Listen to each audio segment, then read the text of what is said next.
দুনিয়ার খেলা ঘরে এসে চোহাই মরণ তো একদিন ধরবে তোমায় তাহলে তোমার আর দেরি কেন ভাই তাহলে তোমার আর দেরি কেন ভাই ভয় নাই রে কোনো ভয় নাই আল্লাহ যদি থাকেন সহায় ভয় নাই রে কোনো ভয় নাই দাওয়াতের লাগি নবী তায়েফেতে যায় উহুদের মাঠে নবী মার খেলেন হায় দাওয়াতের লাগি নবী তায়েফেতে যায় উহুদের মাঠে নবী মার খেলেন হায় ধৈর্যের গুণে শেষে এলো বিজয় ধৈর্যের গুণে শেষে এলো বিজয়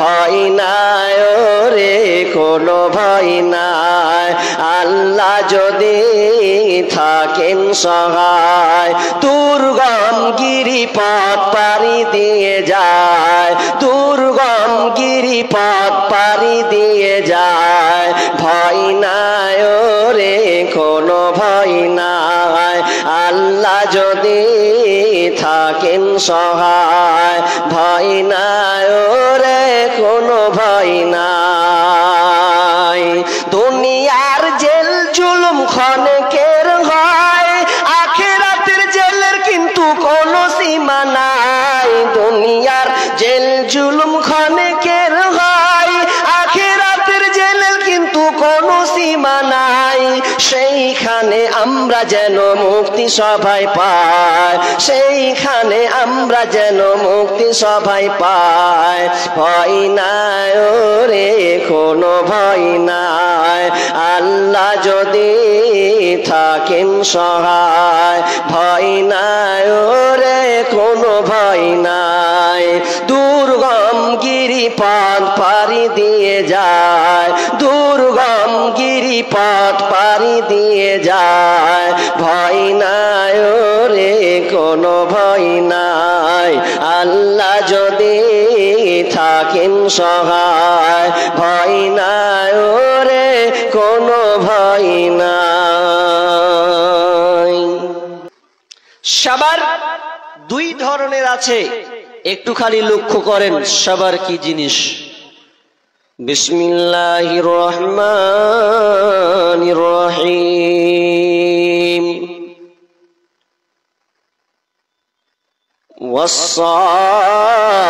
ওয়াস-সাবিরিনা ফিল বাসাই ওয়াদ-দারুন এটা একটা সবর আর একটা আল্লাহ সবরের কথা ধরেছেন বিসমিল্লাহির রহমানির রহিম উলাইকাল্লাযীনা ইশতারাউদ দালালাতা বিল হুদা ওয়াল আযাবা বিল মাগফিরাতি ফামা আসবারহুম আলান নার দুইটি সবার আল্লাহ রেখেছেন দুই রকম সবার কি কি কি আছে প্রথমে আমার আল্লাহ বললেন যে প্রথমে আমি যে আয়াতটা পড়েছি আল্লাহ বলছেন যারা যারা সবর করে দুঃখে কষ্টে জিহাদের মাধ্যমে যারা সবর করে ধৈর্য ধারণ করে ওতে পূর্ণতা আছে আউলাইকাল্লাযীনা সাদাকু যারা ধৈর্য এবং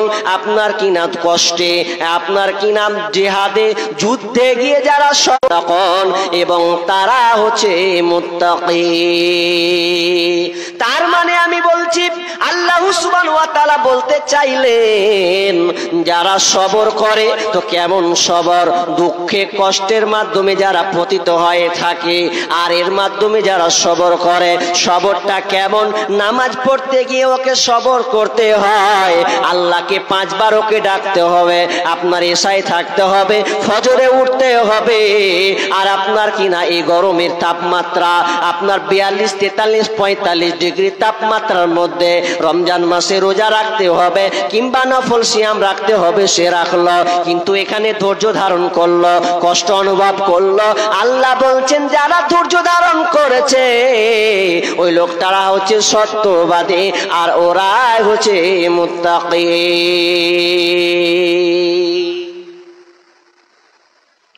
দুনিয়ার যত ইবাদত আমল আছে ভালো কাজের, ওতে কিন্তু কষ্ট আছে, কষ্ট নাই? একটা মানুষ যদি 5 ওয়াক্ত সালাত আদায় করে, ওর কষ্ট আছে কি নাই? অবশ্যই কষ্ট আছে। টাইম বা টাইম কন্টিনিউ পড়তে হবে, এটা কষ্টের ব্যাপার। রোজা রাখতে হবে, সাহারি খাবে, তারপরে আবার ইফতার করবে, লং টাইম লম্বা টাইম তাকে ধরতে হবে, এখানেও কষ্ট আছে। কষ্ট আর একটা কষ্ট আছে, কেমন কষ্ট জানেন? আল্লাহ বলছেন ওটা কি? উলাইকাল্লাযীনা ইশতারাউ যালালাতা বিল হুদা ওয়াল আযাবা বিল মাগফিরাতি ফামা আসবারহুম আলান নার। আল্লাহ সুবহানাহু ওয়া তাআলা বলছেন, উলাইকাল্লাযীনা ইশতারাউ যালালাতা বিল হুদা, যারা হেদায়েতের পরিবর্তে পথভ্রষ্টতা গুমরাহিতাকে বেছে নিল, হেদায়েতকে ছেড়ে দিয়ে পথভ্রষ্টতাকে ছেড়ে আপনার কি নাম বেছে নিল, ওয়াল আযাবা বিল মাগফিরাতি, এবং মাগফিরাতের পরিবর্তে আযাবকে ক্রয় করল, তার মানে জাহান্নামকে সে ক্রয় করে নিল। ফামা আসবারাহুম আলান নার, তারা ধৈর্যের মধ্যে তারা কতই না ধৈর্যশীল, যে যারা আগুনকে আপনার কিনা আযাবকে ক্রয় করল। কথাটা একটু খুলে বলি বুঝবেন। হেদায়াতকে ছেড়ে দিয়ে পথভ্রষ্ট ধরলো, আর মাগফিরাত ওটাকে ছেড়ে দিয়ে সে আযাবকে ক্রয় করলো। তো ওরা ধৈর্য রাখলো কোথায়? তো আগুনের। কেমন আগুনে ধৈর্য রাখলো গো? হাজি ভাই নামাজ পড়বে না, ভালো লাগে না, কে পড়বে না? হাজি ভাই আচ্ছা নামাজ পড়ছেন না তো তাস খেলা গেলা তো ছাড়েন, এটা ছাড়া যাবে? তাস খেলছি 4 জন মিলে টাইম পাস হচ্ছে, তাস ছাড়বো মানে ওখানে ও ধৈর্য দেখাচ্ছে, কত স্থির ভাবে। আচ্ছা হলো ভাই, মদটা ছাড়বেন না? বকতে আসিস না, তাহলে মদ না খেলে তা আমার চলবেই না, মদ চলবে আমার, এটা আমার ধৈর্য রাখতে হবে না? মানে এই ধৈর্য রাখছে সবকিছু। তাসে, লুডুতে, পাবজিতে আপনার যত খেলা হারাম খেলাই, আর যত হারাম খাদ্য, যত আপনার হারাম কাজে সে ধৈর্য দিল, সময় ব্যয় করলো। একটা নায়িকা আসলো, অনুষ্ঠান হয়েছে আপনার কিনা, নায়িকা আসলো আপনার কিনা, কোন দেশের নেতা আসলো, ধৈর্য ধরে মাথায় আপনার কিনা সূর্যের তাপ 42-45 ডিগ্রি তাপ, এরপরও সে নেতাকে দেখার জন্য, নায়ক নায়িকাকে দেখার জন্য সময়টা সে ব্যয় করলো, ওখানে সে ধৈর্য ধারণ করে দিল। আমার আল্লাহ বলছেন ফামা আসবারাহুম আলান নার, সে একটা কিনছে আপনার ক্রয় করেছে, ক্রয় করে নিয়েছে, জাহান্নামে ধৈর্যের জায়গা বানিয়েছে। তো কারা কারা? যারা দুনিয়াতে হারাম কাজে লিপ্ত হয়ে ধৈর্যের সবর দেখিয়েছে।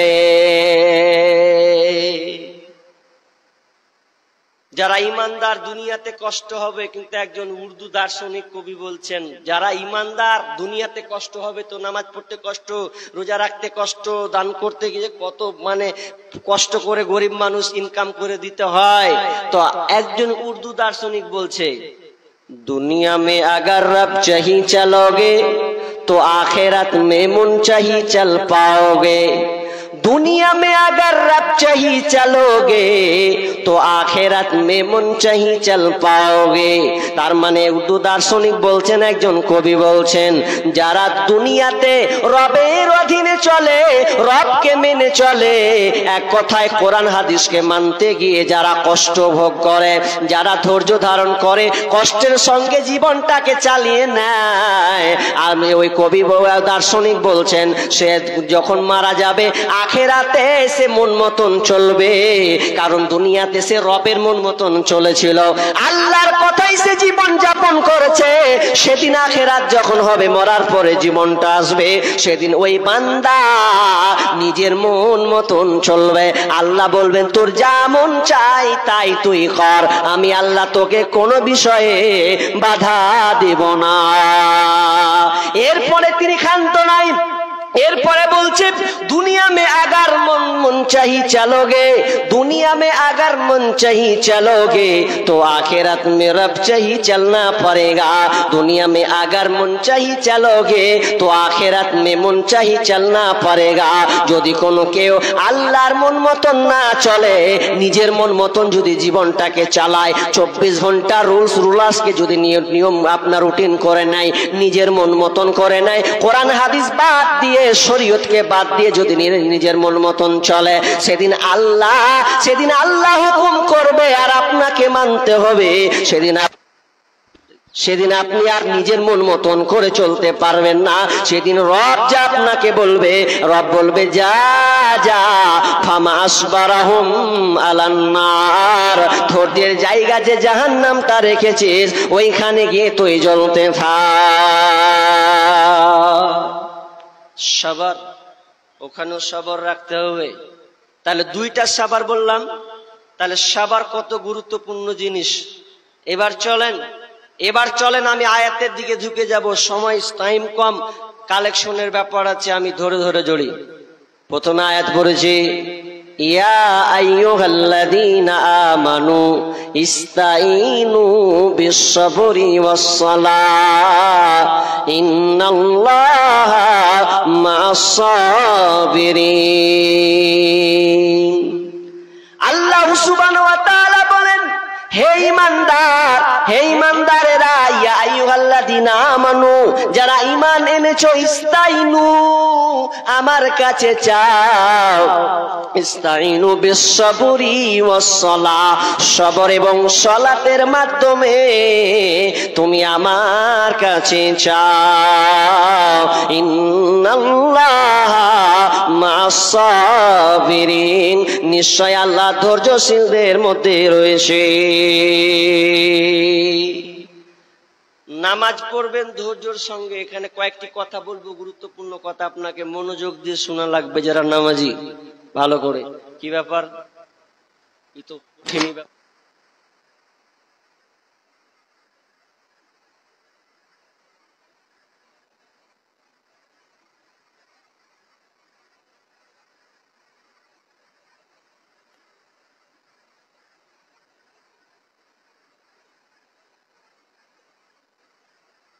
ভাই দিয়ে দে, হ্যালো।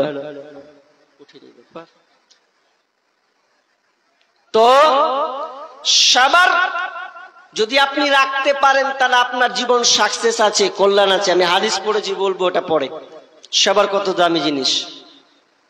একটা লোক মন খারাপ করে বসে আছে, গো মন খারাপ করে, ভালো করে শুনেন, মন খারাপ করে বসে আছে, মন টেনশন, এই কিছুই ভাল লাগে না, এরকম মানুষ নাই? মানে যখন টেনশনে পড়ে যায় কি করে? মন টন খারাপ করে থাকে কিনা? মন টন খারাপ করে আছে, তো রাস্তা দিয়ে যাচ্ছে ইব্রাহিম বিন আদহাম লোকটাকে দেখতে বলছে, ভাই কেন আপনি মন টেনশনে নিয়ে আছেন? আপনি কেন টেনশন নিয়ে বসে আছেন? মন খারাপ দেখছি আপনাকে। তবে আমি আপনাকে 3টা প্রশ্ন করব, আপনাকে আমি 3টা প্রশ্ন করব, যদি এই 3টা প্রশ্নের উত্তর আপনি দিবেন কিনা বলেন। যারা টেনশন করছেন ভালো করে শুনেন, ইব্রাহিম বিন আদহাম ওই ব্যক্তিটাকে বলছে আমি আপনাকে 3টা প্রশ্ন করব, এই 3টা প্রশ্নের উত্তর কিন্তু আপনাকে দিতে হবে। লোকটা বলছে ঠিক আছে আমি দেব। বলেন প্রথম প্রশ্ন বলেন। ইব্রাহিম বিন আদহাম ওই লোকটাকে প্রশ্ন করছেন, বলেন তো পৃথিবীতে যা কিছু হচ্ছে সমস্ত কিছু আল্লাহর ইচ্ছা নাই আর হচ্ছে? পৃথিবীতে যা ঘটছে আল্লাহর ইচ্ছা নাই কিন্তু এগুলো হচ্ছে। তখন বলছে না, এটা হতে পারে না, আল্লাহর ইচ্ছা নাই এটা হচ্ছে, এটা কোনোদিন হতে পারে না। নাম্বার প্রশ্নে উত্তর দিয়ে দিল। নাম্বার 2, এবার 3য় নম্বর প্রশ্ন, ভাই বলো তো আল্লাহ যে তোমার রুজি বরাদ্দ করে রেখেছে, এই রুজিটা কি কেউ কি কেটে নিতে পারবে? তো বলছে কেউ কাটতে পারবে না, কেউ কমতি করতে পারবে না। নাম্বার 3, এবার বলেন তো ভাই 3 নাম্বার হচ্ছে আপনার যে আয়ু আল্লাহ দিয়েছেন এই আয়ুটা কি কমে যাবে নাকি? কেউ কি কমিয়ে দিতে পারবে নাকি? তো বলছেন না না, কেউ কমাতে পারবে না। তাহলে ভাই তুমি তিনটি প্রশ্নের বুঝে উত্তর দিয়েছ। এক নাম্বার বললে আল্লাহর ইচ্ছা না, এটা হচ্ছে এটা হতে পারে না। আমাকে আল্লাহ রুজি আপনার কিনা 50,000 আপনার কিনা বছর আগে, আমার জন্মের আগে আপনার কিনা, তারপরে মায়ের পেটে থাকার সময় আবার আবার রুজি লিখানো হয়েছে। তাহলে ওখানে আমার রুজি বরাদ্দ হলো, কতটা হয়েছে? যতটুকু রয়েছে ততটুকুই আমি খেতে পাবো। এই জন্য একজন ফার্সি কবি বলছেন, দো চিজ আদমি রাখা সাত জোরে জোর, একে আবো দানা দেগা খাকে গর। দো চিজ আদমি রাখা সাত জোরে জোর, একে আবো দানা দেগা খাকে গর। পৃথিবীতে এমন দুইটা জিনিস আছে রে, এ পৃথিবীর মানুষ তোমরা যদি ভুলে যাও, এই দুইটা জিনিস কিন্তু ভুলবে না। তার একটা নাম, একটা হচ্ছে মত, মত মত মত মৃত্যু। যদি পৃথিবীর মানুষ ভুলে যায়, মত কিন্তু ভুলবে না। যখন সময় হবে তখন তাকে পাকড়াও করবে। নাম্বার 2, আল্লাহ তাআলা যে রুজি বরাদ্দ করেছেন, লিখে রেখেছেন, লিপিবদ্ধ করে রেখেছেন, কতটুকু সে খাবে, কতটুকু খাবে ওটাও লেখা আছে। এটা রুজি কোনোদিন কমবে না। এই জন্য দেখবেন বয়স্ক লোক যারা আছে, অনেক সময় দেখবেন বৃদ্ধকালে বাপকে দেখা যায়, চাচাকে দেখা যায়, চাচিকে দেখা যায় বেশি বেশি করে ভাত টানছে। নাই বয়স্কের সময়তে বাদ দিয়ে যদি পেট ভরে না, আর একটু দাও, কোন শাশুড়ি রে, কোন সালে জল্লাই পণ্য ভাত দিচ্ছি, পরে আমার টাকা বেঁচে খেয়েছে। কঠিন ব্যাপার, ইনকাম নেই আর বেশি করে টানছে। তার মানে ও টানছে মানে ওর রুজি আছে, ও রুজি আছে, এখনো রুজি বাকি আছে। এটা নিয়ে আপনার ট্রোল সৃষ্টি করবেন না। ওর যতটুকু রুজি আছে ও টানবে, খাবার চেষ্টা করবে। অনেক লোককে দেখলাম 1 মাস ধরে বিছানায় পড়ে আছে, পানি যারা, পানি ছাড়া আর কিছুই তার জুটে না, খাবার খেতে পারে না, কারণ তার রুজি শেষ হয়ে গেছে, কিন্তু হায়াত তার বাকি আছে। রুজি নাই, হায়াত আল্লাহ বাড়িয়ে দিয়েছেন। তাহলে আল্লাহ ইব্রাহিম বিন আদম বলছেন যে তোমার আয়ু আল্লাহ লিখে রেখেছেন, এটা কেউ কমাতে পারবে না। আর তুমি কি খাবে এটাও কেউ কমাতে পারবে না, কাটতে পারবে না।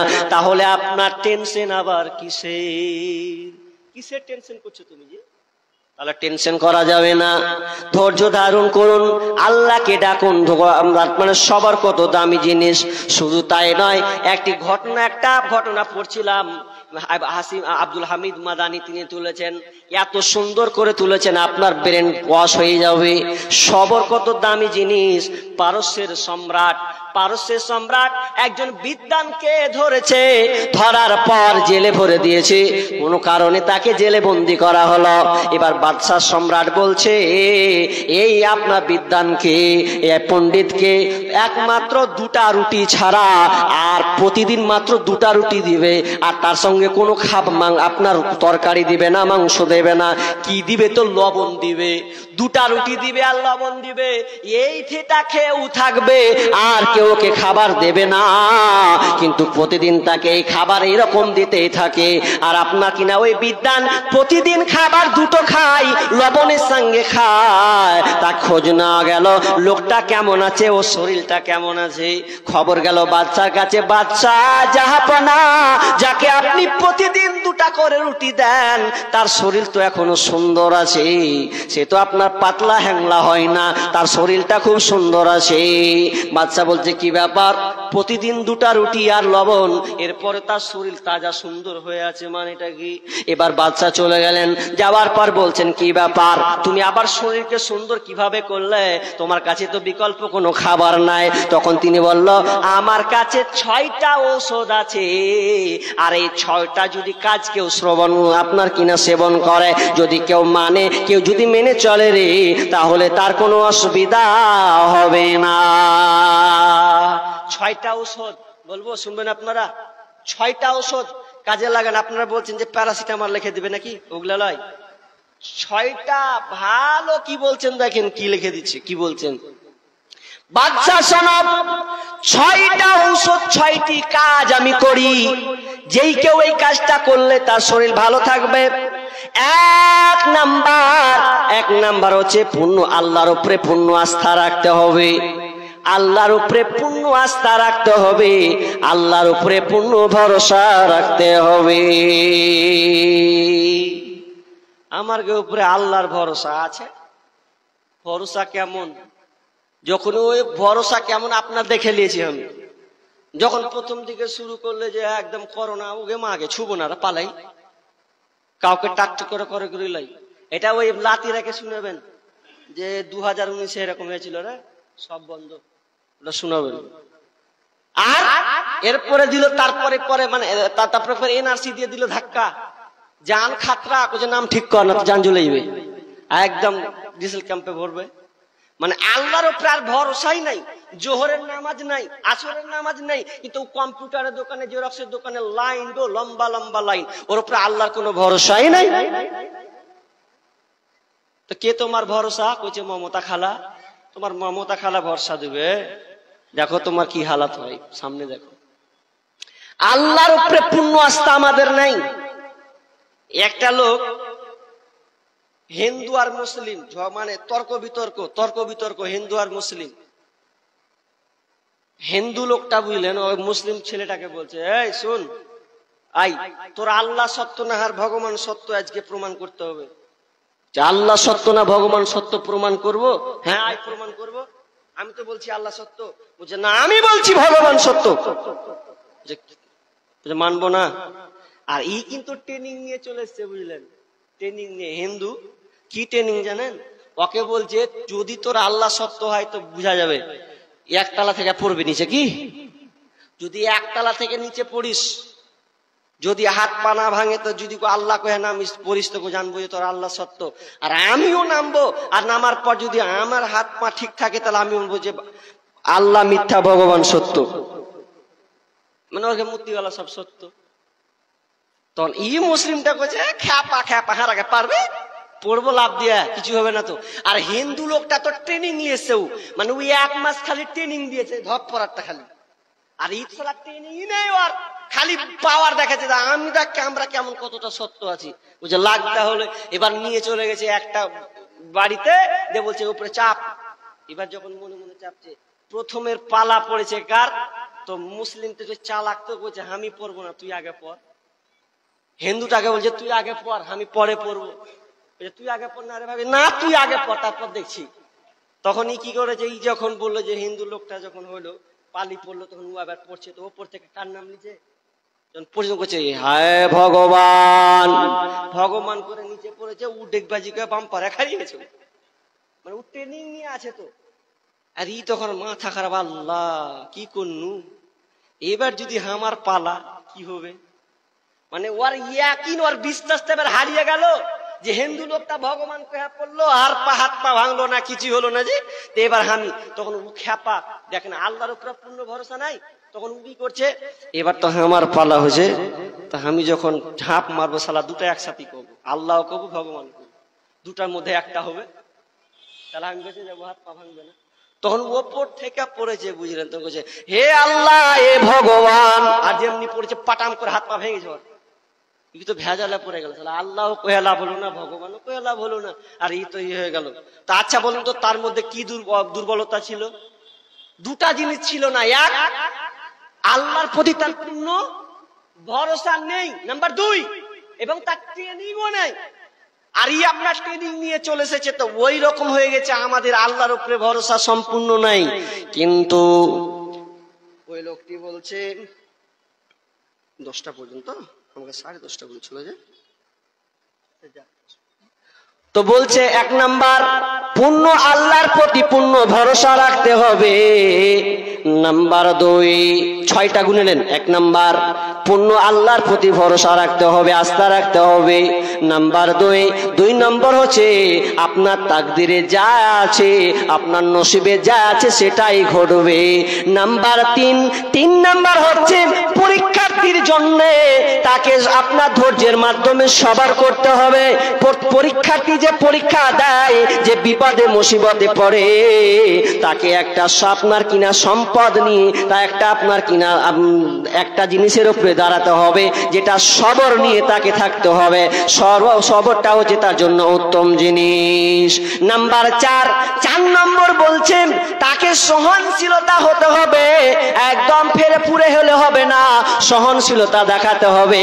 5 নাম্বার বলছে যে 5 নম্বর হচ্ছে যে তাকে দেখাতে হবে কি, তাকে দেখাতে হবে যে আমি এখানে আছি, ভালোই আছি, হতে পারে আমি এর চাইতে খারাপ অবস্থায় থাকতাম, আমাকে আল্লাহ এখানে রেখেছে জেলের মধ্যে কিংবা আমাকে মুসিবতের মধ্যে রেখেছে, হয়তো এই মুসিবতের চাইতে আল্লাহ আমাকে আরো খারাপ মুসিবতে রাখতে পারতেন।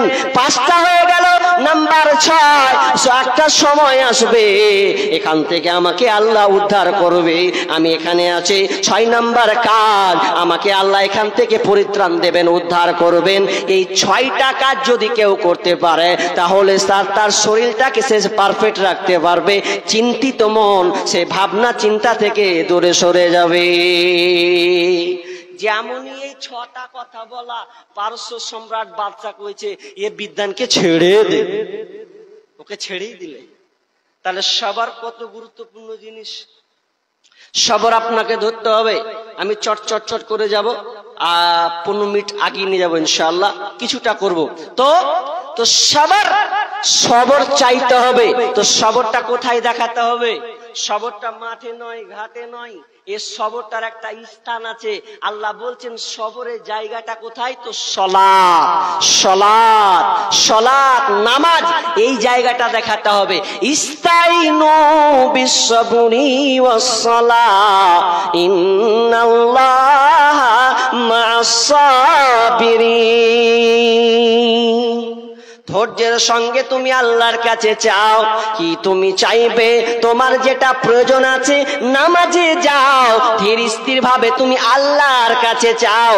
কিন্তু আমাদের ধৈর্য নাই, সালাতে নামাজের মধ্যে আমাদের কোনো ধৈর্য নাই, তাড়াহুড়া করে নামাজ পড়ি। অথচ আমিরুল মুমিনিন ওমর বিন খাত্তাব রাদিয়াল্লাহু তাআলা আনহু যখন তিনি নামাজের মধ্যে ছিলেন, ফজরের সময় আপনার কিনা নামাজের মধ্যে আছেন, এমন সময় বেঈমান কাফের পিছন থেকে বল্লম মারলো, বল্লম মেরেছে। বল্লম যখন মারলো, মারার পর পিছন দিক থেকে সামনে ফুটিয়ে দেওয়া হলো, এমন অবস্থা করে দেওয়া হলো, আহারে আমিরুল মুমিনিন নামাজ আর পড়তে পারলেন না, বেহুশ হয়ে গেলেন, রক্ত গলগল গলগল করে পড়ছেন। নামাজের মগ্নে ধ্যানে তিনি ছিলেন, তিনি পূর্ণ নামাজটাকে কমপ্লিট করতে পারেননি। এমন সময় আপনার কিছুক্ষণ পরে তার যখন হুঁশ ফিরল, ব্রেন যখন তার খুললো, আপনার কিনা যখন সে হুঁশের মধ্যে আসলো, এবার আমিরুল মুমিন বলছেন, ওরে আমার সাহাবীরা, বলো বলো বলো তোমরা আমার নামাজটা কমপ্লিট হয়েছে কিনা, আমি নামাজটাকে পূর্ণ কমপ্লিট করতে পেরেছে কিনা, তোমরা আমাকে একটু বলো। দেখেন আমিরুল মুমিনিন সালাতের মধ্যে কত গুরুত্বের সঙ্গে ছিলেন। তিনি বলছেন না একজন নেতা হয়, তিনি আমিরুল মুমিন হয়ে বলছেন না, বলো তো যে লোকটা আমাকে মারলো পেছন থেকে বললাম, ওই লোকটাকে তোমরা ধরতে পারলে কিনা, ওই লোকটার শাস্তি হলো কিনা, কোন লোকটা আমাকে বললাম মারলো। এ সরাসরি কথা না বলে তিনি সরাসরি বলছেন, সাহাবীরা রে, আমার নামাজটা কমপ্লিট হয়েছিল কিনা, অথচ তার রক্ত গল গল করে বলছেন। সাহাবীরা বলছেন, আমিরুল মুমিনিন আপনার 1 রাকাত নামাজ বাকি আছে, 1 রাকাত নামাজ আপনি এখনো পড়তে পারেননি। আমিরুল মুমিনিন বলছেন, সাহাবীরা রে, জলদি করে তোমরা আমাকে পানি এনে দাও, আমি আগে উজু করব, এ রক্ত মাখা শরীরে আমি উজু করব, উজু করার পর আমি 1 রাকাত নামাজকে আমি কমপ্লিট করব। তাদের নামাজের মধ্যে ধৈর্য দেখেন কত মজা। আর আমার গে জোহর কুণ্ডে ছুটলো, আসর গেল, 5 ওয়াক্ত গেল, কোনো খবরই নেই, যা উড়ে চলে যা, কোন ব্যাপার নেই। অথচ সাহাবীরা সামান্য একটা ওয়াক্ত ছুটে যাচ্ছে গো, গলগল করে রক্ত বেরোচ্ছে, খাবার খাচ্ছে, বেরিয়ে চলে যাচ্ছে। এর পরেও নামাজের মধ্যে তার গুরুত্ব আছে যে আমার নামাজ পূর্ণ হয়েছে কিনা। তার আমরা নামাজের এত 13টা বাজিয়ে রেখেছি, খালি রমজান মাস গেল, কি হলো, কি আগে বলতো 4G, এখন 4G এখন নাম দিয়েছে 5G, মানে 5G নামাজ পড়ছে। আর যদি ইমাম যদি 30-35 এর জায়গায় খালি 40 হয়, কবে যে ওই ইমামকে বের কর, ওই ইমাম চলবে না বলে আমাকে 35 যে আছে ওকে ডাক। তখন ও 35 ওয়ালা যে আছে ও আল্লাহ আকবার কয়ে কবে আলহামদুলিল্লাহি রাব্বিল আলামিন, মধ্যখানে জবাব আছে ওয়ালা দাল্লিন আমিন, শেষ করে দেবে। যা লে যেমন লিবি 5G নামাজ, অথচ নামাজ ইস্তাইনু বিসসাবরি ওয়াস সালাহ, সালাতের মাধ্যমে তুমি ধৈর্য নিয়ে নামাজটাকে পড়বে, কারণ তুমি এই জন্য পড়বে।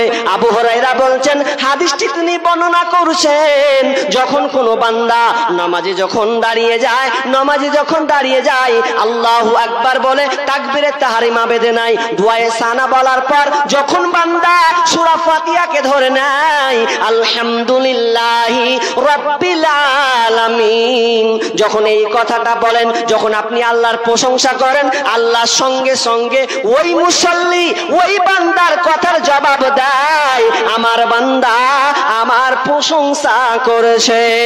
যখন আপনি একটার পর একটার বলবেন আর রহমানির রহিম, তখন আমার আল্লাহ আসমান থেকে উত্তর দেয় যে আমার বান্দা আমার গুণগান বর্ণনা করেছে।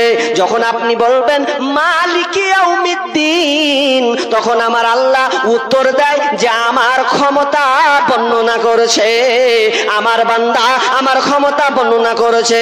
যখন আপনি বলেন ইয়্যাকা না'বুদু ওয়া ইয়্যাকা নাস্তাঈন, হে আল্লাহ একমাত্র তোমারই ইবাদত করি এবং তোমারই কাছে সাহায্য প্রার্থনা চাই, যখন আপনি এই কথাটা বলেন, তখন আমার আল্লাহ গর্বের সঙ্গে বলে আমার বান্দা আমার কাছে চেয়েছে, পৃথিবীর আর কারো কাছে দ্বারস্থ হয় নাই, কারো কাছে চাই নাই, আমার কাছে চেয়ে বসেছে। তখন আমার আল্লাহ বলে বান্দা রে কি চাইবি আমি আল্লাহ শিখিয়ে দিচ্ছি, নে আমার গিফটটা গ্রহণ কর। যখন তুই চাইবি এই কথাটা বলবি ইহদিনাস সিরাতাল মুস্তাকিম, হে আল্লাহ তুমি আমাকে সোজা রাস্তা দাও। নামাজ পড়ছেন এভাবে পড়েন তো,